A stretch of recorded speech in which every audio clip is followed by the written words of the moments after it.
पार्टीको प्रथम राष्ट्रिय भेलाको यो उद्घाटन हामी पहिले उद्घाटन भन्थ्यौं, हामीले अब प्रारम्भ भन्न थालेका छौं।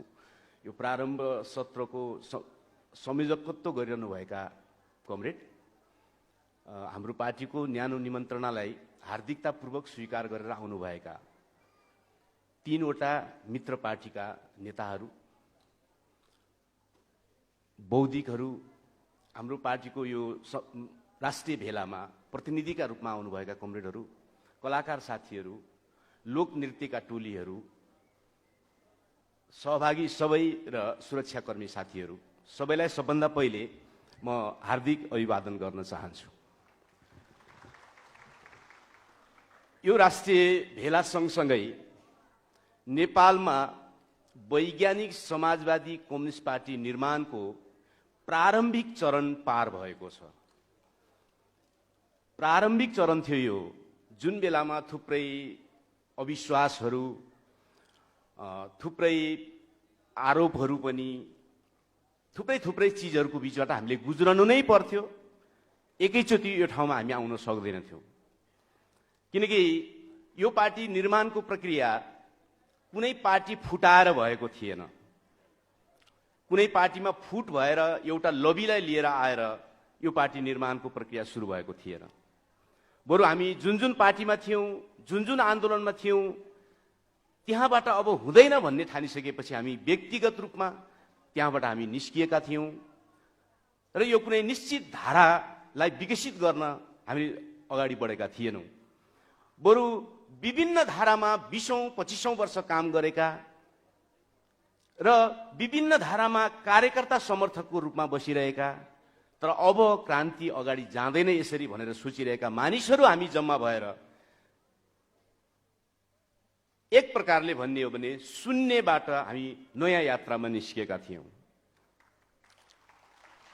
त्यसकारणले यो हाम्रो एउटा प्रारम्भिक चरण थियो। प्रारम्भिक चरण, पार्टीको रूपमा उपस्थित गराउने चरण। खगेन्द्र सङ्ग्रौला दाइले एउटा कार्यक्रममा भन्नुभएको थियो, तपाईहरू पार्टी अगाडि त बढाउन खोजिराख्नु भएको छ, तर यसरी पार्टी बन्दैन। त्यो दिन उहाँ त धेरै विषयमा टिप्पणी गर्नुहुन्छ, त्यो विषयमा पनि उहाँले टिप्पणी गर्नुभयो। त्यो रात करिब निन्द्रा परेन। उहाँले किन भन्नुभयो पार्टी बन्दैन, र हामीले सोच्यौं कि पाको पुस्ताको मान्छेले भनेको कुरालाई हामीले गम्भीरतापूर्वक लिनु जरुरी छ र हामीले अनवरत यात्रालाई अगाडि बढायौं र प्रारम्भिक चरणको काम सकेर हामी एउटा राष्ट्रिय भेला सहित एउटा नयाँ स्वाद सहितको पार्टी अब देशमा उपस्थित भएको छ। त्यो बनाउनका निम्ति एउटा सबभन्दा अगाडि त के आइहाल्यो भने 30-35 वर्षसम्म कम्युनिस्ट आन्दोलनमा अरू कसैलाई टाउकोमा राखेर हिँड्दा म सरबारा वर्गको सच्चा प्रतिनिधि थिएँ। मेरो उदाहरण दिइन्थ्यो, यसरी खट्नुपर्छ, सरबारा वर्गको प्रतिनिधि यस्तो हुन्छ। किन जसले निजी सम्पत्तिहरू गुमायो, सिद्ध्यायो, कुनै चिन्ताले सिद्ध्याएको होइन, उमङ्ग जसरी सिद्ध्यायो क्रान्तिमा हिँड्दा, जसले केही कविताहरू लेख्यो, जसले इत्यादि हामी सबैले गरे जस्तै मैले पनि गरेको कुरा गरिन्थ्यो र सरबारा वर्गको एउटा राम्रो प्रतिनिधि मानिन्थ्यो। तर जब हामी आफ्नो खुट्टामा आफै उभिएर एउटा नयाँ प्रवृत्तिको निर्माण गर्न अगाडि बढ्यौं, त्यसपछि मलाई भनियो यो दलित हो।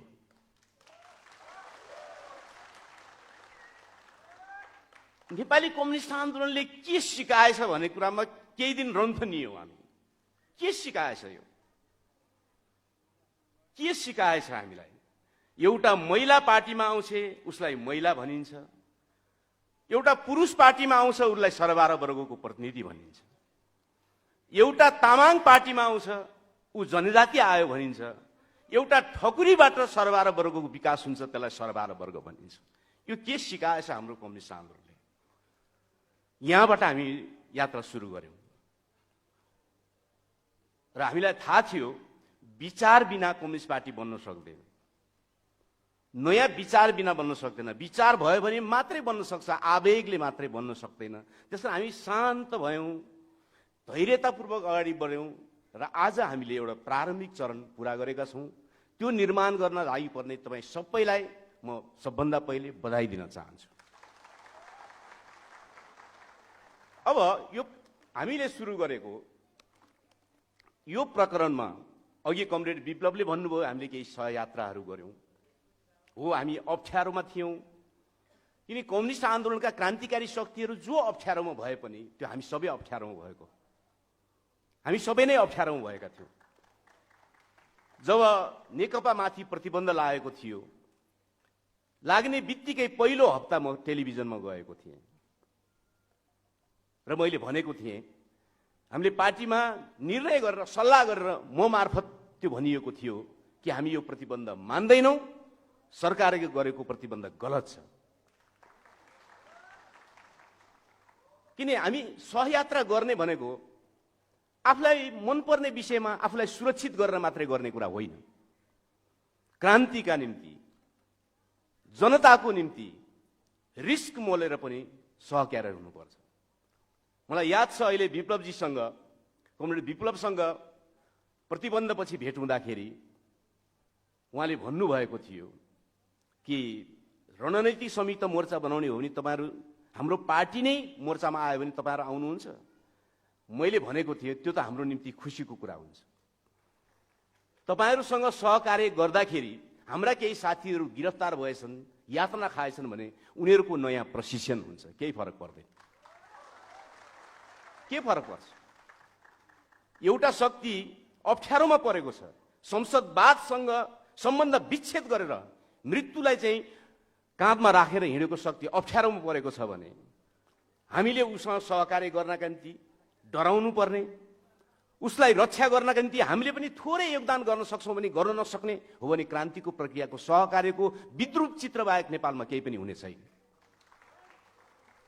हामीले त्यहाँबाट सुरु गर्यौँ। हामी पार्टी पनि घोषणा गरिसकेका थिएनौँ उहाँहरूसँग संयुक्त मोर्चा बनाउँदाखेरि हामीले, तर सँगै जानुपर्छ भनेपछि रणनीतिक संयुक्त मोर्चा सँगसँगै हाम्रो पार्टी घोषणा हुनु पुग्यो। किन चलिरहेका पार्टीहरूसँगै सही गर्नु पर्यो, पार्टी घोषणा हुनु पुग्यो। हामीले त्यसलाई चुनौतीको रूपमा स्वीकार गरेर हामी आयौँ र हामीसँग बग्रेलती प्रश्नहरू लिएर आएका हौँ हामीले।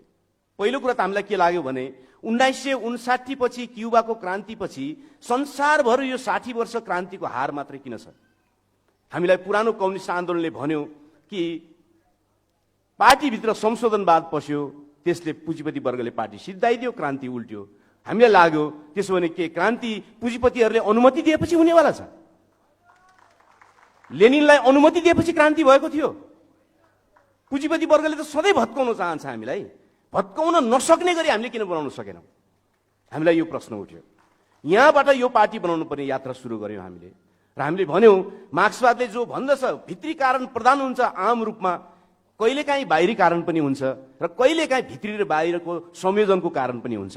तर हामीले भन्यौँ भित्री कारण प्रधान हो भने कम्युनिस्ट आन्दोलनभित्र नै त्यो के समस्या छ जसले हामी 60 वर्षसम्म क्रान्तितिर अगाडि बढ्न सकेनौँ? त्यहाँबाट हाम्रो यात्रा सुरु भयो र हामीले त्यो खोज गर्ने हामी प्रयत्न गऱ्यौँ र हामी कहाँ पुग्यौँ भने लेनिनले व्याख्या गरेको युग अब संसारमा रहेनछ भन्ने निष्कर्षमा हामी पुग्यौँ। हामीलाई केही साथीहरूले भन्नुभयो लेनिनवादको विरोध गर्यो, कुरा त्यसो थिएन। मार्क्स बाँचिएको प्रतिस्पर्धात्मक पुँजीवादको युग सकियो भनेर लेनिनले भनेको कुरा मार्क्सवादको विरोध थिएन, मार्क्सवादको विकासको निम्ति प्रयत्न थियो। तब नै 1917 देखि क्रान्ति आएको थियो। हामीले भन्यौँ लेनिनको युग थियो, मजदुरहरू लाखौं औद्योगिक केन्द्रमा केन्द्रित हुन्थे। लेनिनको युग थियो, पुँजीवादीहरू विश्वमा 2 गुट बनाएर विश्व युद्धसम्म जान्थे। तर आजको युग यस्तो आयो कि संसारभरिका पुँजीपतिहरू बहुराष्ट्रिय कम्पनी, IMF, विश्व बैंक, एसियाली विकास बैंक निगमहरू मार्फत एकीकृत भए।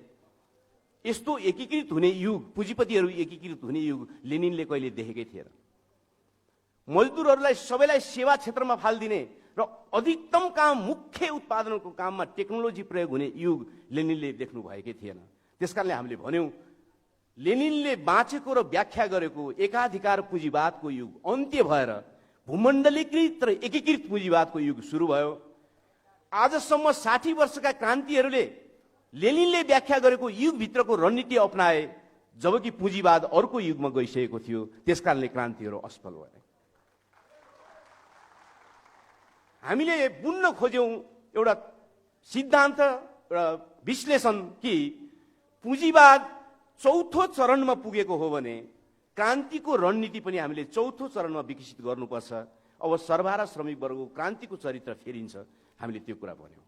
त्यहाँबाट सुरु भयो यो पार्टी निर्माणको यात्रा। दोस्रो, विज्ञान प्रविधिमा आएको जो परिवर्तन छ, हामी सबै मुखमुखले भन्छौँ आजको युग विज्ञानको युग हो।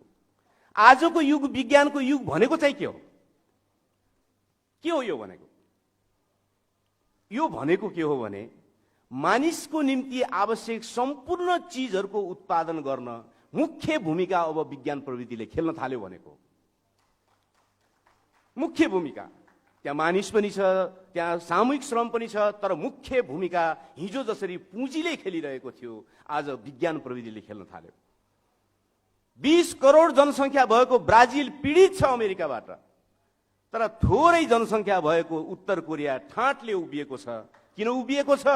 किनकि विज्ञान प्रविधि उसले सैनिक क्षेत्रमा अमेरिकाले जस्तै प्रयोग गर्यो, उसलाई जनसङ्ख्याले रोकेन, उसलाई पैसाले रोकेन, ऊ बराबरीको शक्ति बन्न पुग्यो। यसको अर्थ हो विज्ञान प्रविधि आजको युगको मुख्य उत्पादक शक्ति भयो। नेपाली कम्युनिस्ट आन्दोलनमा लामो समयदेखि एउटा के घर गरेको रहेछ भने मुख्य उत्पादक शक्ति जहिले पनि मानिस हुन्छ भनेर पढाइएको रहेछ।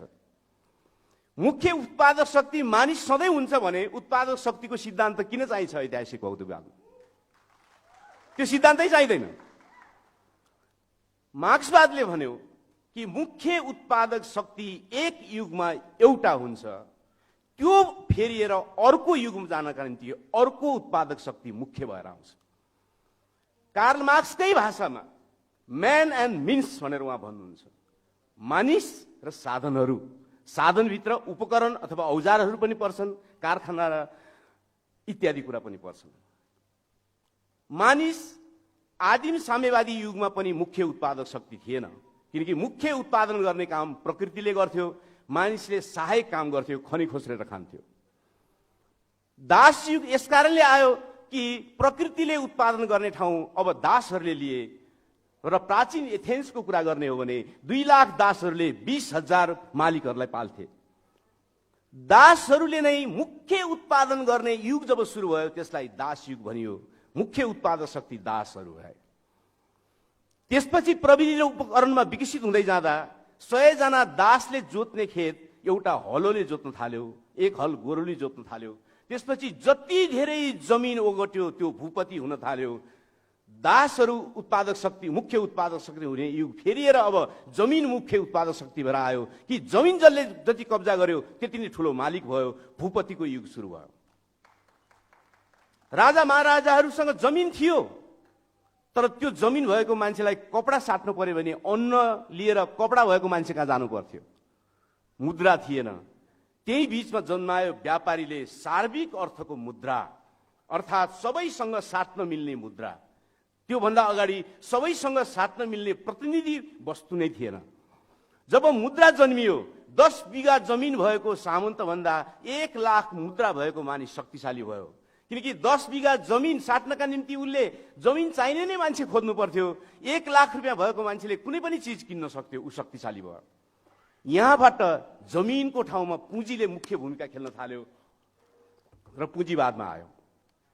राजा महाराजाहरू किन हारे? यस कारणले हारे कि उनीहरूसँग सार्विक महत्त्वको अथवा सबैसँग साट्न मिल्ने त्यस्तो चिज थिएन। जमिन सबैसँग साट्न मिल्दैन थियो, अन्न सबैसँग साट्न मिल्दैन थियो। अन्न चाहिने मान्छेसँग मात्रै साट्न मिल्थ्यो। तर पुँजीवादले निर्माण गरेको पुँजी वा नगद अथवा जो मुद्रा छ त्यो सबैसँग साट्न मिल्ने भयो। त्यसकारणले सामन्तहरू भन्दा पुँजीपतिहरू शक्तिशाली भएर पुँजी मुख्य उत्पादक शक्तिको रूपमा भूमिका खेल्न आयो। आज 2 करोड मानिस, 2 करोड पैसा भएको पुँजीपति छ वा मानिस छ, तर त्योसँग टेक्नोलोजी छैन भने टेक्नोलोजी भएको मान्छेको पछि लाग्नु बाध्य हुनेवाला छ। 2 करोडले 4 करोड बनाउनका निम्ति टेक्नोलोजी चाहिनेवाला छ, पैसाले मात्रै बन्नेवाला छैन। त्यसकारण आज संसारको प्रत्येक चिजमा एउटा कुनै पार्टीको मैले महाधिवेशनको दस्तावेज पढेँ, त्यहाँ लेखिएको रहेछ आजको पुँजीपति उत्पादन गर्ने ठाउँमा लगानी नगरेर अनुत्पादक ठाउँमा लगानी गरिराखेको छ, यो विशेषता हो भनेर लेखाएर छ त्यहाँ। त्यसो हो भने आजको पुँजीवादमा के हिजोको भन्दा कम उत्पादन भएको छ त? होइन। इतिहास, मानव इतिहासमा सबभन्दा बढी उत्पादन भइरहेको छ आज।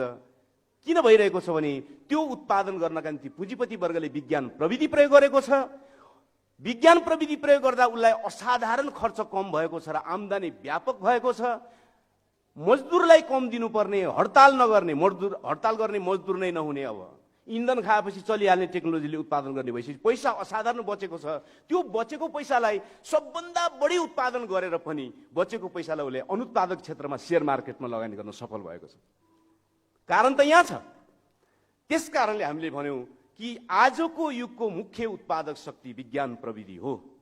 मानिस पनि हो तर ऊ सहायक छ। मानिस पनि हो, ऊ सहायक छ। सरल ढंगले बुझौं, इजरायलका मान्छेहरू पनि श्रम गरिरहेका छन्, हामी पनि श्रम गरिरहेका छौं। हामीसँग उनीहरूको भन्दा 1000 गुणा राम्रो माटो छ तर हामी खान पाइरहेका छैनौं। हामीसँग भन्दा उनीहरूसँग 1000 गुणा नराम्रो माटो छ तर उनीहरू बाहिर पनि निर्यात गरिरहेका छन्, किनकि कृषि क्षेत्रलाई उनीहरूले विज्ञान प्रविधिमय बनाइदिएका छन्। त्यसकारणले हामीले भन्यौं कि विज्ञान प्रविधि अब आजको युगको मुख्य उत्पादक शक्ति हो। त्यसकारणले यो मुख्य उत्पादक शक्तिलाई पुँजीपति वर्गको जो हातमा छ त्यसलाई अब क्रान्तिकारीहरूको हातमा ल्याउनुपर्छ, ल्याउने प्रक्रिया सुरु गर्नुपर्छ र त्यसमा आधारित भएर मात्रै हामी वैज्ञानिक समाजवादी क्रान्ति गर्न सक्छौं, वैज्ञानिक समाजवाद बनाउन सक्छौं। अरू तरिकाले अब बनाउन सक्दैनौं। यो कारणले हामीले सुरु गर्यौं यो अभियान। धेरै साथीहरूलाई, कतिपय साथीहरू लाग्यो यिनीहरू त लड्ने कुरा नगर्ने खालका हुन् कि क्या हो भन्ने लाग्यो। हामीले सिधा सिधा कुरा गर्यौं र कतिपय बेलामा त अलिकति बढी पनि भन्नुपर्ने अवस्था आएर टेलिभिजनको पर्दामै भनियो कि सेनाको कम्युनिस्ट पार्टी हुँदैन। यो पनि भन्नु पर्यो मानिसहरूलाई, किनकि यो भन्नुपर्ने कुरा नै थिएन, किनकि मार्क्सवाद लेनिनवाद माओवादले सिकाएको थियो, अत्याधिक महत्त्वको प्रश्न थियो। त्यो पनि भन्नु पर्यो कि हामीले भन्यौं कि आजको विज्ञान प्रविधिको युगले के गरिदियो त भने उत्पादकहरू र उपभोक्ताहरूको बीचमा अविच्छिन्न रूपमा सीधा निरन्तर सम्पर्क हुन सक्ने युग ल्याइदियो। पुँजीपति वर्गले दुई प्रकारले नाफा बनाइरहेको थियो हिजोको युगमा। एउटा अतिरिक्त मूल्य मार्फत, हामी सबैलाई थाहा छ, 8 घण्टा काम, 2 घण्टा ठगी, 6 घण्टाको ज्याला दियो, खाइदियो। अर्को उसले गरिरहेको थियो उत्पादक र उपभोक्ताको बीचमा बसेर उसले सम्बन्ध विच्छेद गराउँथ्यो। तर आजको युग यस्तो आयो विज्ञान प्रविधिको विकासले कि उत्पादकहरू र उत्पादनकर्ताहरू एउटै लयमा बाँच्न सक्ने युग आयो।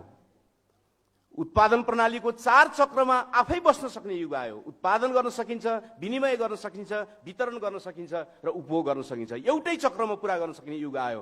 एउटै पार्टीको मान्छे आज यस्तो भइराखेको छ कि एउटै पार्टीको मान्छे चितौनमा 1 किलो ब्रोइलर कुखुरा उत्पादन गर्छ र 130 रुपियाँमा बेच्छ। त्यही पार्टीको मान्छे काठमाडौँमा किनेर खान्छ र 400 रुपियाँ तिर्छ। बीचको 250 कहाँ जान्छ? बीचको 250 पुँजीवादले खान्छ। एउटै पार्टीको मान्छे छ, महाधिवेशनमा यही हलमा जम्मा हुन्छन् दुईटै पार्टीको मान्छे, एउटै पार्टीका मान्छे। फेसबुकबाट अलिअलि पानबुट्टा पनि पठाउँछन् मन लागेको बेलामा, तर उनीहरू उत्पादनको प्रक्रियामा एकै ठाउँमा जोडिँदैनन्। कसले रोकेको छ? रोकेको छैन। त्यसैले आजको विज्ञान प्रविधिले के भन्यो त भने हामीलाई अहिलेदेखि समाजवादी अर्थतन्त्र पनि बनाउँदै जान सक्ने बाटो खोलिदियो। अहिलेदेखि खोलिदियो। हिजोको युगमा सम्भव थिएन। त्यसकारणले हामीले के भन्यौं भने केन्द्रीय सत्ता 10 वर्ष, 20 वर्ष, 30 वर्षपछि लाएर केन्द्रीय सत्ता कब्जा गरौँला र त्यो बेलामा मात्रै अनि देशैभरि समाजवाद बनाउला भन्ने युगको अन्त्य भयो है। अब हाम्रो विज्ञान प्रविधिको युगको कारणले अहिलेदेखि समाजवादी अर्थतन्त्र बनाउँदै अगाडि बढ्न सक्ने दिशा देखियो। तर यसको मतलब हामीले यसो भनेको थिएनौं कि त्यो समाजवादी अर्थतन्त्र शान्तिपूर्ण ढंगले बन्नेवाला छ र पुँजीपतिले हामीलाई नमस्कार गर्नेवाला छ, त्यो त छैन। अवश्य पनि हिजोको मुक्त क्षेत्र आधार क्षेत्र दीर्घकालीन जनयुद्धको नीति अन्तर्गत हिजोको मुक्त क्षेत्र र आधार क्षेत्रको निर्माण, रक्षा र विस्तारका निम्ति भयानक प्रतिरोध संघर्ष हुनुपर्छ भनियो, गरियो। विश्वव्यापी रूपमा त्यहाँ स्थापित भयो। आज हामीले निर्माण गर्ने आजैदेखिको वैज्ञानिक समाजवादी अर्थतन्त्र, वैज्ञानिक समाजवादी संस्कृति र वैज्ञानिक सत्ताको निरन्तरताको निम्ति, विस्तारका निम्ति, क्रान्ति पूरा गर्ने दिशामा अगाडि बढाउनको निम्ति अनिवार्य रूपमा प्रतिरोध सङ्घर्ष अनिवार्य रूपमा गर्नुपर्छ। सुरुदेखि तयारी गर्नुपर्छ र सुरुदेखि अगाडि बढाउनुपर्छ। हामीले भनेको कुरा यो हो। यो कुनै शान्तिपूर्ण सङ्क्रमणको त्यो खटिरा उम्रिएको बाटो होइन। यो बिल्कुल नयाँ ढङ्गले नयाँ युगको क्रान्तिको बाटोको हामीले कुरा गर्यौं। यो कुनै काल्पनिक समाजवादको कुरा होइन। कतिपय साथीहरूलाई लाग्यो कि यो काल्पनिक पो हो कि होइन। कुरा यो बिल्कुल विज्ञानमा आधारित कुरा हो, ऐतिहासिक भौतिकवादमा आधारित कुरा हो। यो मार्क्सवादलाई नयाँ ढङ्गले नयाँ युगमा लागू गर्ने कुरा हो। त्यो कारणले यो पार्टी जन्मिन बाध्य भयो। अहिलेदेखि समाजवाद, यसको मतलब यो होइन कि अहिले नै 100% हुन्छ। त्यसो हुँदैन कि केन्द्रीय सत्ता जित्यो भने पनि एकैचोटि 100% हुन्छ, हुँदैन। त्यो पनि क्रमशः बनाउँदै जाने कुरा हो। अहिलेदेखि बनाउन सम्भव छ। अहिलेदेखि बनाउन सम्भव हुँदा त्यसको रक्षाका निम्ति प्रतिरोध सङ्घर्ष पनि सँगसँगै जानु सम्भव छ। यसो हुने हो भने प्रत्येक कार्यकर्ता आत्मनिर्भर कार्यकर्ता, प्रत्येक समुदाय आत्मनिर्भर समुदाय, प्रत्येक समुदायले बनाउने आत्मनिर्भर अर्थतन्त्रको चक्र, त्यो माथि समाजवादको क्रान्तिको यात्रा। हिजो हामीसँग राजनैतिक सत्ता हामीले बनायौं, सेना हामीले बनायौं, पार्टी हामीले बनायौं, तर हामीसँग मौलिक अर्थतन्त्र थिएन, आत्मनिर्भर अर्थतन्त्र थिएन, जसको कारणले बडा मान्छेहरू क्रान्तिको एउटा जटिल मोड आइसकेपछि पतनको दिशामा जान बाध्य भए। किन जान बाध्य भयो त भने उनीहरूसँग आफूलाई थेग्ने अर्थतन्त्र थिएन। एउटा घरको मूली मान्छे मर्दछ, तर 13 दिन 14 दिन वा आफ्नो रीति अनुसारको क्रियाक्रम सकेपछि त्यो घरका परिवारहरू फेरि काममा लाग्दछन्। त्यो घर विघटन हुँदैन। किनकि बाबुआमाले वा हजुरआमाले खेतीपातीदेखि लिएर सबै कमाउने थलो चाहिँ व्यवस्थित गरिदिएको हुन्छ। हाम्रो कम्युनिस्ट आन्दोलन कस्तो भयो त भने पुँजी जति सबै पुँजीपतिसँग, हतियार र नारा जति सबै हामीसँग। बिल्कुल यस्तो भयो। अब आजको युगमा के सम्भव भयो त भने हाम्रो आफ्नो अर्थतन्त्रको प्रक्रिया हामी आफै निर्माण गर्दै अगाडि बढ्न सक्छौं। त्यसलाई रक्षा गर्दै हामी प्रतिरोध सङ्घर्षको विकास गर्न सक्छौं र सम्पूर्ण रूपमा एउटा निश्चित बिन्दुमा पुगिसकेपछि दलाल पुँजीवादलाई हामीले विद्रोहात्मक ढङ्गले, आम विद्रोहद्वारा, अझ कतिपय साथीलाई सशस्त्र शब्द पनि जोड्न मन लाग्छ भने सशस्त्र विद्रोहद्वारा हामी त्यसलाई कोल्याप्स गरिदिन्छौँ। हामीले त्यति मात्रै भनेनौँ।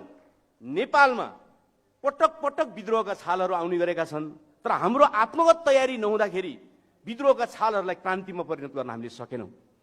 त्यसकारणले हामीले सुरुदेखि के भन्यौँ भनेदेखि सुरुदेखि त्यस्ता विद्रोहका छालहरू जो नेपालमा आइरहनेछन् त्यसलाई पनि पक्रेर क्रान्तिमा छिटोभन्दा छिटो क्रान्ति पूरा गर्न पनि हामीले सहायक ढङ्गले सधैँभरि तयारी गरिराख्नु पर्दछ। यो पनि हामीले सँगसँगै भन्यौँ। यो कारणले पनि हामीले बिल्कुल नयाँ कुरा सोचेको हुनाले स्थापित भएर निरन्तर चलिरहेका क्रान्तिकारी धाराका पार्टीहरूसँगको छलफलमा पनि सुरुको चरणमा हाम्रो धेरै बुझाइ हुन सकेन। एकले अर्कालाई हामीले ठिक ढङ्गले भन्न सकेनौँ। किनकि आन्दोलनले स्वाभाविक रूपमा पार्टी बनाइसकेपछि, आन्दोलन बनाइसकेपछि केही पूर्वाग्रहहरू बनेका हुन्छन्, होइन, केही लतहरू बनेका हुन्छन्, केही संस्कारहरू बनेका हुन्छन्। त्यसले हामीलाई अन्तर्क्रियामा जान अलिकति छेक्यो। अब हामी चाहन्छौँ, अघि कमरेड सीपी गजुरेलजीले भन्नुभयो, कमरेड विप्लवले यहाँ कुरा राख्नुभयो, उहाँहरूले भन्नुभयो एउटा विशाल क्रान्तिको भङ्गालोतिर बनाउनुतिर जानुपर्छ। हामी बिल्कुल छाती खोलेर त्यसका निम्ति तयार छौँ। बिल्कुल तयार छौँ। हामी रणनैतिक संयुक्त मोर्चा बनाउँदाखेरि मलाई लाग्दछ हामी निकै सजिलोसँग सहमत भएका थियौँ। हामीले कुनै अप्ठ्यारो सिर्जना गरेका थिएनौँ। हामी अहिले पनि नेपाली कम्युनिस्ट आन्दोलनलाई एक बनाउनका निम्ति हामी सम्पूर्ण रूपमा योगदान गर्न तयार छौँ। हामी विनम्र छौँ। हामीलाई कुनै घमण्ड राख्नु छैन। किनकि घमण्ड राख्नलाई कुन पृष्ठभूमिका मान्छेहरू कम्युनिस्ट पार्टीमा आए भन्ने कुराले पनि अर्थ रहँदो रहेछ। घमण्डबाट पनि जीवन जिउन सक्नेहरू मान्छेहरूबाट बन्यो भने त्यो अलिकति घमण्डको प्रवृत्ति त्यहाँ बढी हुँदो रहेछ। हामी त्यो पृष्ठभूमिबाट पनि आएका छैनौँ। त्यसकारण विनम्र छौँ। हामी सम्पूर्ण योगदान गर्न तयार छौँ। तर मेरो दृढतापूर्वक भनाइ छ कि हामीले खोजेका केही कुराहरू सुन्न चाहिँ सबै तयार हुनुपर्छ, हुनैपर्छ। मैले एकचोटि भनेको थिएँ, देशभक्त जनतान्त्रिक मोर्चाको सम्मेलनमा यसरी नै खुला भिर्कुटी मण्डपमा भाषण गर्दा कि कमरेड किरण त्यहाँ हुनुहुन्थ्यो, उहाँलाई सुनाएर मैले भनेको थिएँ, यो पार्टी, यो कम्युनिस्ट पार्टीहरूलाई एकीकरणमा लाने हो भने तपाईँको संयोजकत्वमा एउटा छलफल कमिटी बनाऊ, म सदस्य भएर बस्न तयार छु, गरौँ छलफल। म अहिले पनि भन्छु, क्रान्तिकारी पार्टीहरूको बिचमा एकताको सम्भावना खोज्नका निम्ति प्रयत्न गरिन्छ भने हाम्रो तर्फबाट सबभन्दा उदार, सबभन्दा सृजनशील र सबभन्दा मेहनतका साथ हामी छलफलमा सामेल हुनेछौँ। तर हामीले भन्यौं कि हामीलाई लागेका केही ऐतिहासिक विज्ञान सम्मत कुराहरू सुन्न फेरि सबैले तयार हुनुपर्छ। हामी त सुन्दै आएकै हौं, 25औं वर्षदेखि सुन्दै आएका हौं। एकचोटि नेकपाका प्रवक्ता प्रकाण्ड कमरेडले भन्नुहुन्थ्यो, तपाईँ हामी त कहिले नेता बन्न हिँडेकै थिएनौं, अरूलाई काँधमा बोकेर हिँड्न हिँडेका थियौं, तर दुर्घटनाले हामी पनि नेता हुनुपर्ने दिन आयो, उहाँले भन्नुहुन्थ्यो। वास्तवमा हामी सबैको सन्दर्भमा यस्तै हुन पुगेको, हामी सबैको सन्दर्भमा यस्तै हुन पुगेको। तर के गर्नुहुन्छ, बुढो चिलले पनि आफ्नो ठुड मकिएपछि ठुड भाँच्न थाल्छ भने हामी त मानिसौँ। हाम्रा अगुवाहरू बुढो चिल जस्तो भएर तिनको ठुड कुहिन थाल्यो भने के हामी शिकार नखेली बस्नु? हामीले पनि अगाडि बढ्नु थियो, हामी पनि अगाडि आयौँ। हामीलाई लाग्यो कस्तो भयो भने, मैले अघि भने 25 वर्षसम्म हिँडिराखेको छ मान्छे, पुरुषको नेतृत्वमा हुने जसमा त्यो महिला सर्वहाराको क्रान्तिकारी छ, त्यो महिला जब अध्यक्ष कुनै कमिटीमा बन्न खोज्छे त्यो महिला भइहाल्छ अचानक। यो के भएको हो नेपाल? हामीले अध्ययन गर्न थाल्यौं र हामी कहाँ पुग्यौं भने नेपाली समाजको र दक्षिण एसियाको वर्ग निर्माण यहाँको जात व्यवस्थाले निर्णायक भूमिका खेलेर बनाएको रहेछ। जनजाति माथिको दमनको प्रक्रिया पनि जात व्यवस्थाको विस्तार रहेछ, त्यो छुट्टै कुरा होइन रहेछ। तामाङ नेसनालिटी भनेर चाहिँ नेतृत्व गाली गरे होइन रहेछ जङ्गबहादुरले, तामाङ जात भनेर गरे रहेछ। यहाँको वर्ग निर्माणमा यहाँको मुख्य रूपमा केले भूमिका खेल्दो रहेछ भने जात व्यवस्थाले, अनि त्यो बनेको वर्गलाई फेरि टिकाउनका निम्ति केले भूमिका खेल्दो रहेछ भने जात व्यवस्थाले। हामीले यसो भन्दा कतिपय मान्छेहरूले भने कि यिनीहरू त जातका कुरा गर्दा रहेछन्। हामीले निश्चित रूपमा कहिले पनि मुख्य जात भनेनौं, होइन, वर्ग मुख्य हो। मार्क्सवादी हुनु भनेको, लेनिनवादी हुनु भनेको, माओवादी हुनु भनेको सानो कुरा होइन। त्यो मार्क्सवादको वर्गीय सच्चाइलाई बुझ्ने भन्ने कुरा वर्ग मुख्य कुरा हो, वर्ग संघर्ष मुख्य कुरा हो। तर त्यो वर्ग हरेक समाज अनुसार फरक फरक ढंगले बनेको हुँदो रहेछ। फरक फरक ढंगले बनेपछि त्यो वर्गको स्वरूप र संरचना र त्यसको संस्कृति पनि त्यो समाजको निश्चित आधारसँग जोडिएको हुँदो रहेछ।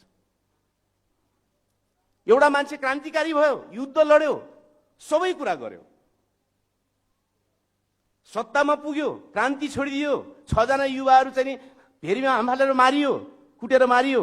त्यही मान्छे के भन्दो रहेछ भने कुटेर मारेको होइन, खोलामा हामफालेको भन्दो रहेछ। त्यस्तो किन भनेको होला त? गहिरिएर सुन्न थाल्यो। गाली गर्ने कुरा छैन, गाली गरेर यहाँ केही निस्किनेवाला छैन। राजनीतिमा केही गाली पनि प्रयोग हुन्छन्, त्यो अर्को विषय हो। तर गहिरिएर हेर्दाखेरि के देख्यो त भने जब माओवादी युद्ध अगाडि बढेको थियो त्यो जात व्यवस्था र आर्थिक वर्ग दुईटै धर्म रहेको थियो। जब माओवादी युद्ध ध्वस्त हुने प्रक्रियामा गएर एउटा ठूलो लटले गद्दारी गर्यो, त्यसपछि के भयो त भन्दाखेरि क्रान्तिका निम्ति, प्रेमका निम्ति मात्रै होइन, क्रान्तिका निम्ति अन्तर्जातीय बिहे गरेकाहरूले जोडी टुट्न थाल्यो। किन टुट्न थाल्यो? किन टुट्न थाल्यो भने वर्गका विरुद्ध लड्ने बेलासम्म त्यो ठिक थियो, तर जब शान्ति प्रक्रिया सुरु भयो जात व्यवस्थाको जस्ता तस्तै थियो। घरका आमा बाउ त जात व्यवस्थामै थिए, जात व्यवस्थामा आधारित समाज थियो, त्यहाँ उनीहरू प्रवेश गर्नै सकेनन्, जसको कारणले फेरि नयाँ वर्ग जन्मिहाल्यो, फेरि नयाँ वर्ग जन्मिहाल्यो। त्यसैले हामी कहाँ पुग्यौं त भने जात व्यवस्था नै नेपाली समाजको वर्ग निर्माणको मुख्य कुरा रहेछ। त्यो जात व्यवस्थाले नै त्यसलाई टिकाउँदो रहेछ। त्यसकारणले दक्षिण एसिया र नेपालको सन्दर्भमा वर्ग संघर्षको कुरा गर्दाखेरि त्यो केवल आर्थिक वर्गको अन्त्यको कुरा गरेर मात्रै हुँदैन, जात व्यवस्था सहितको आर्थिक वर्गको अन्त्यको नारा र निशाना चाहिँ हुनुपर्छ। किनकि वर्ग जन्माउने मुख्य पक्ष चाहिँ जीवित राख्ने, अनि आर्थिक वर्ग मात्रै अन्त्य गर्दै के गर्ने? त्यो वर्ग जन्माउने जात व्यवस्थाले त फेरि वर्ग जन्माउने रहेछ। त्यो त त्यसकारणले नेपालको सन्दर्भमा यो हामीलाई नयाँ कुरा लाग्यो। यो ठाउँमा हामी पुग्यौँ, यसको मतलब वर्ग सङ्घर्ष नै मुख्य हो। तर त्यो वर्ग सङ्घर्षको नेपालको सन्दर्भमा त्यो जात व्यवस्थाले निर्माण गरे हुनाले जात व्यवस्था विरोधी पनि त्यो हुनुपर्छ।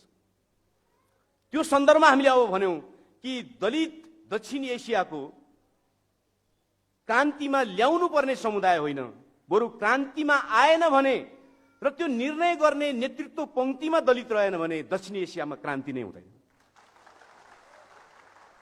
असम्भव कुरा हो, किनकि जो समाजको पिँधमा छ ऊ नेतृत्व गर्ने ठाउँमा छैन भने क्रान्ति कसरी हुन्छ? मजदुर वर्गले क्रान्ति गर्छ भनियो, सत्य कुरा थियो, तर मजदुर वर्गभित्र दासत्व समेत भोगिरहेकोले चाहिँ क्रान्ति गर्दैन भन्थ्यौँ हामी। के कुरा थियो यो? हाम्रो त्यो मिलेको कुरा थिएन। हामीले नयाँ सबसेसन निकाल्नु पर्यो। हामीले महिलाहरूको बारेमा पनि हामीले नयाँ ढङ्गले सोच्न थाल्यौँ अब, किनकि मजदुरभित्र पनि महिला महामजदुर छ, दलितभित्र पनि महिला महादलित छ, जनसङ्ख्याको ठुलो हिस्सा महिला छ, श्रमिक वर्ग जसलाई हामी लडाकु भन्छौँ त्यो भित्र पनि ठुलो सङ्ख्या महिलाको छ। अनि महिलालाई हामी के ठान्छौँ? त्यो क्रान्तिकारी समुदाय होइन, त्यो सहायक समुदाय हो। यो मिलेको छैन। त्यसकारण हामीले के भन्यौँ त भने महिलालाई क्रान्तिमा ल्याउने होइन, उनीहरू आएनन् र उनीहरू पनि नेतृत्व टोलीमा बसेर नयाँ व्यवस्था बनाउनुतिर गएनन् भने संसारमा क्रान्ति नै हुँदैन। भए पनि पुरुषको निम्ति क्रान्ति हुन्छ। यस्ता थुप्रै निष्कर्षहरू पनि हामी बिचमा आयो। यो हाम्रो ऐतिहासिक भ्रम हुन सक्छ, ठिक छ, छलफल गरौँ। वा हामीले पनि यसमध्येबाट केही क्रान्तिलाई सहयोग गर्न सक्छौँ, त्यो पनि छलफल गरौँ। यस कारणले यो पार्टी जन्मियो। मैले लामो समय अतिथि कमरेडहरूसँग मैले भनेको छु कि हामी 20-25 मिनट मात्रै हामी सबैले बोलौँ, किन सबैलाई हतार छ, अर्को कार्यक्रमहरूमा जानु छ। त्यसकारणले म लामो कुरा राख्न चाहन्न। तर हामीले जे यात्रा सुरु गरेका छौँ त्यो यात्रा क्रान्तिको यात्रा नै हो, बलिदानको यात्रा नै हो। र अहिलेदेखि समाजवादी अर्थतन्त्र, अहिलेदेखि समाजवादी संस्कृति, अहिलेदेखि समाजवादी सत्ता र राजनीति सहित अगाडि बढ्ने हो। त्यसको रक्षा र विस्तारका निम्ति प्रतिरोध युद्धको विकास गर्ने हो र एउटा निश्चित बिन्दुमा पुग्दाखेरि विद्रोहात्मक ढङ्गले व्यवस्था बनाउने हो, वैज्ञानिक समाजवाद बनाउने हो। त्योभन्दा अगाडि नै विद्रोहका छालहरू आएछन् भने त्यसलाई पक्रिने गरी पनि हामी सबैले तयारी गर्ने हो। त्यसको निम्ति रणनीतिक मोर्चा बनाउन हामी तयार छौँ। त्यसको निम्ति रणनीतिक मोर्चामा जान नसक्ने साथीहरूसँग हामी कार्यनीतिक मोर्चा बनाउन तयार छौँ। कुनै पनि लड्ने मोर्चा हामी तयार छौँ। तर धेरै मेहनत गरेर नेपाली क्रान्तिले संसदवाद विरुद्धको जमात जन्माएको हो, रगत बगाएर जन्माएको हो संसदवाद विरोधी जमात। तर हामी संसदवाद विरोधी जमातलाई हामी कुनै पनि एक वा दुई नाममा फेरि संसदवादको नोकर बनाउनेतिर हामी लगाउन सक्दैनौँ। त्यो चाहिँ हामी गर्न सक्दैनौँ र त्यता नजाउँ भन्ने हामी सबैलाई अनुरोध पनि गर्न चाहन्छौँ। र नेतृत्वको सन्दर्भमा हामीले भन्यौँ, कम्युनिस्ट आन्दोलनले भन्यो कि सामूहिक नेतृत्व हुनुपर्छ। बिल्कुल सही थियो। सामूहिक नेतृत्व भनेको एउटा मान्छे नमरेसम्म 88 वर्षसम्म 90 वर्षसम्म महासचिव हुने भनेको हो। सामूहिक नेतृत्व भनेको विचारको केन्द्रीकरण भनेको, त्यो सर्वहारा जनवादबाट पैदा हुन्छ। अझ हामीले अझ अगाडि बढेर त डाइरेक्ट जनवादको पनि अभ्यास गर्नुपर्ने हुन्छ। अब प्रत्यक्ष जनवाद र सर्वहारा जनवादको अभ्यासद्वारा हामीले सामूहिक केन्द्रीकरण विचारको गर्नुपर्ने हुन्छ। विचारको केन्द्रीकरण गरिसकेपछि त्यसलाई लागू गर्ने सामूहिक नेतृत्व टिम हुन्छ।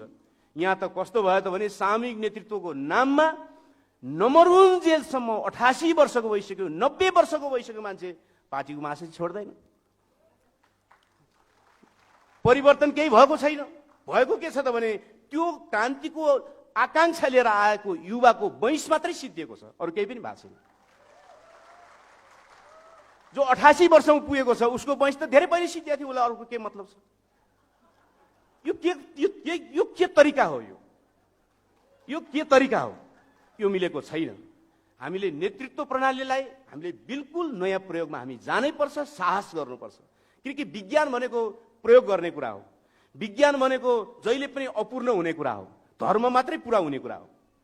धर्म अवैज्ञानिक छ, त्यसकारण त्यो सम्पूर्ण पर्फेक्ट हुन्छ। त्यो कसरी पर्फेक्ट हुन्छ भन्यो भने विश्वास गर अनि भइहाल्यो भनिहाल्छ त्यसले।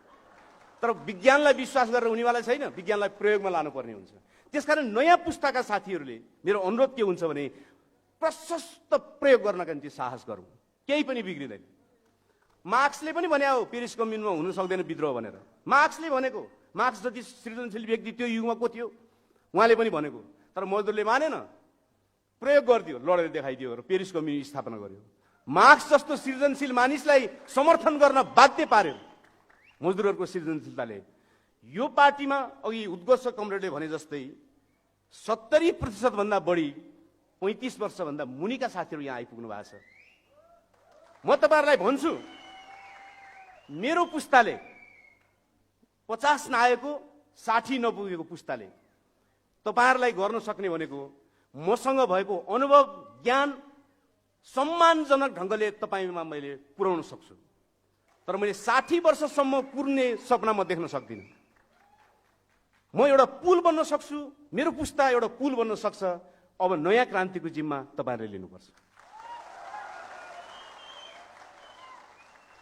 पुस्तान्तरण गर्ने भनेको नीति बनाएर गर्ने हो, नीति बनाएर गर्ने। मैले संयोजक छु, संयोगले यो पार्टीको संयोगले हो। यो नेपालको सामाजिक व्यवस्थाले मलाई दिँदैन थियो, संयोग आइपर्यो। म संयोगले छु र मेरो जिम्मेवारी के छ भने संयोगले मात्रै कुनै मुख्य पदमा पुग्ने वर्ग र समुदायका मान्छेहरूले पनि सधैँभरि नेतृत्व गर्न ठाउँमा पुग्न सक्ने सपना देख्न सक्ने पार्टी कसरी बनाउने, कसरी बनाउने, त्यसको निम्ति हामीले संगठनात्मक प्रणाली सोचेका छौं र त्यसको निम्ति संकल्प गर्नुपर्छ कि एक कार्यकाल भन्दा अर्को कार्यकालमा म नै संयोजक हुनुपर्छ भन्ने छैन। अर्को साथी हुनुपर्छ। मेरो अनुभव त्यो अर्को साथीलाई मैले त्यही कमिटीमा बसेर बाँडी राख्नुपर्छ। अर्को कार्यकाल फेरि म फर्केर आउन सक्छु, म आवश्यक भयो भने, केही फरक पर्दैन। तर निरन्तर सारङ्गी रेटेको जस्तो रेटेको छ एउटै मान्छे यस्तो हुनु हुँदैन। समाज यसरी बनेको पनि होइन, कम्युनिस्ट पार्टी पनि यसरी बन्दैन। बनेन, बने त के बन्यो, 100 किलोका माला लाउने मान्छेहरू बने। दुःख पाएको छ, हैरान भएको छ, जेल बसेको छ, घरबार बिग्रेको छ, परिवारले पढ्न पाएको छैन। अनि नेतालाई स्वागत गर्न 3 किलोमिटर उभिएर ताली बजाउनु पर्ने। के गरेको यो? गरेको के हामीले? जिम्मेवारी अनुसार फरक जिम्मेवारी हुन्छ, त्यो कुरा सही कुरा हो। त्यो जिम्मेवारीलाई सम्मान गर्नुपर्छ, अनुशासन बनाउनुपर्छ, दृढतापूर्वक लागू गर्नुपर्छ। तर एउटै पार्टीको एउटै बराबर लेबी तिर्ने, बराबर रगत बगाउने मान्छेहरू कोही श्रद्धेय भइराखेका छन्, कोही आदरणीय भइराखेका छन्, कोही कामरेड मात्रै भइराखेका छन्। यो मिलेको छैन, यो मिलेको छैन। यो नयाँ गर्न खोज्ने मान्छेहरूले गर्न सक्ने कुरा हो। एउटा नयाँ गर्न खोज्ने मान्छेले गर्न सक्ने कुरा हो, अर्को साँच्चै क्रान्तिप्रति प्रतिबद्ध मान्छेले गर्न सक्ने कुरा हो, र अर्को उमेरका पनि नयाँ मान्छेले गर्न सक्ने कुरा हो। त्यसकारणले यो आजको यो समारोहमा तपाईहरु जो समावेश हुनुभयो, अतिथि कमरेडहरूलाई पनि, तपाईहरु प्रतिनिधि र सहभागी कमरेडहरूलाई पनि मैले लामो कुरा नगरिकन धन्यवाद दिन चाहन्छु। हामी बन्द सेसनमा जाँदैछौँ। मित्र पार्टीहरूले दिएको सुझाव हाम्रो हृदयमा छ। हामी मेहनत गर्छौँ अहिले भन्दा बढी राम्रो गर्नलाई। हामी अहिले भन्दा बढी राम्रो गरेछौँ भने हाम्रो हुने छैन, त्यो सबै पार्टीहरूको हुनेछ, सबै पार्टीहरूको हुनेछ। किनकि कसैले आविष्कार केही गर्यो भने त भनिदिएको मात्र रहेछ। न्युटन हुँदैन थियो भने आइन्स्टाइन कहाँ हुन्थे, फायरबाख हुँदैन थियो भने मार्क्स कहाँ हुन्थे। जसरी समुदायको सम्पत्ति खोजेर निजी सम्पत्ति बनाइयो, त्यसरी आविष्कारहरू पनि केही मान्छेहरूको जिम्मा लगाइएको रहेछ। वास्तवमै त लामो श्रृङ्खला रहेछ। अङ्कगणितको 1 हुँदैन थियो भने बीजगणित कहाँबाट आउँथ्यो? त्यसकारणले हामीले केही नयाँ खोजेछौँ भने त्यो सबैको सम्पत्ति हुनेछ। न्युटनले भनेको जस्तै म अग्लो छु यसकारण कि म पुर्खाहरूको काँधमा टेकेर उभिएको छु। हामीले कहिले हाम्रा पुर्खाहरू र हाम्रा अग्रपङ्क्तिमा लाएर बलिदान गर्ने र खोज गर्ने साथीहरूलाई कदापि बिर्सन सक्दैनौँ। हामी सम्मानजनक ढङ्गले हेर्छौँ। विनम्र हाम्रो विशेषता हुनुपर्छ। लडाकुपन हाम्रो विशिष्टता हुनुपर्छ। यो दिशामा अगाडि बढौँ, यही भन्दै म अहिले बिदा हुन्छु। लाल सलाम।